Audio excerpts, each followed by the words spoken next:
À la suite des attaques du 13 janvier 2021 d'une coalition de groupes armés au PK12 et ses environs, plus de 2000 personnes provenant des villages Zando, Béré, Bondopo et Laoro, situés au nord de la commune de Bégua, se sont réfugiées au sein de l'école Oufouette-Boigny au PK22 dans le village de Liton. Les conditions y sont très précaires malgré l'appui humanitaire apporté par les ONG et le gouvernement centrafricain. Ce qui s'est passé dans mon village a été la conséquence de l'entrée des rebelles. Ils ont tué notre bétail et détruit nos biens. C'est pour cela que nous avons fui et nous sommes venus nous réfugier ici. Nous rencontrons beaucoup de problèmes ici au niveau du PK22. Trouver à boire et à manger, c'est extrêmement difficile. Des personnes nous aident, mais cela ne suffit pas. Nous avons aussi des difficultés pour trouver des médicaments pour nous soigner. Nous souhaitons rentrer chez nous. Je suis enceinte de 8 mois de mon deuxième enfant.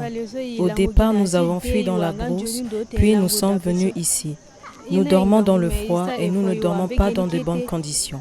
C'est très difficile, mais nous essayons de faire de notre mieux. Les conditions que nous traversons ne nous permettent pas non plus de bien nous nourrir. Cette arrivée des déplacés internes est survenue en pleine période scolaire. Afin de ne pas pénaliser les 544 élèves qui se rendent dans cet établissement, un arrangement a été trouvé avec le directeur de l'école. Leur présence a impacté, a joué sur même la reprise de nos activités scolaires.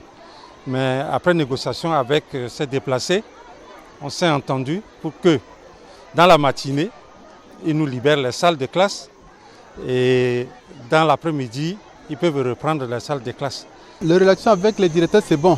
Ils n'ont pas insisté de nous ouvrir les salles. Mais il tient qu'il faut que les cours reprennent.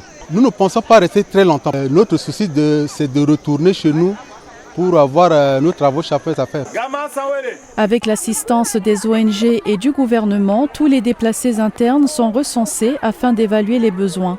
La vie des familles dans l'école s'organise sous l'appui sécuritaire des casques bleus rwandais de la MINUSCA qui organisent des patrouilles régulières dans la zone. Donc ce site et cette zone font partie de la zone de responsabilité du contingent rwandais de la MINUSCA, qui depuis lors assure la sécurité dans cette zone. Actuellement, les villages dont sont originaires ces personnels déplacés ont fait l'objet d'une sécurisation par les forces armées centrafricaines.